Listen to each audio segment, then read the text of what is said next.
ஒரு நாள் கிருஷ்ணரும் கர்ணனும் உணவருந்திக் கொண்டிருந்த போது ஏழை ஒருவர் வந்து கர்ணனிடம், ஐயா, நான் வறுமையில் வாடுகிறேன், எனக்கு ஏதாவது உதவி செய்யுங்கள் என்றார். உடனே கர்ணன் தனது இடது கையால் பக்கத்தில் இருந்த தங்க இசை கிண்ணத்தை எடுத்து தானமாக கொடுத்தார்.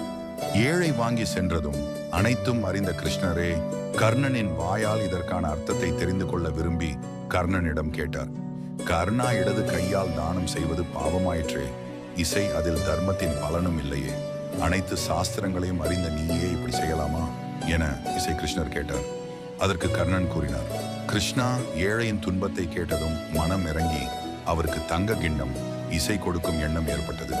அதுவே நான் சாப்பிட்டு கை கழுவிய பிறகு வந்து தரலாம் என்றால் அதற்குள் இந்த பொல்லாத மனம் மாற வாய்ப்பு இருக்கின்றது. ஒருவேளை வேறு ஏதாவது பொருள் கொடுத்தால் போதாதா? ஏன் தங்க கிண்ணம் இசை கொடுக்க வேண்டும் என்ற எண்ணம் வந்துவிடும். எனவே நல்லதை செய்யும் பொழுது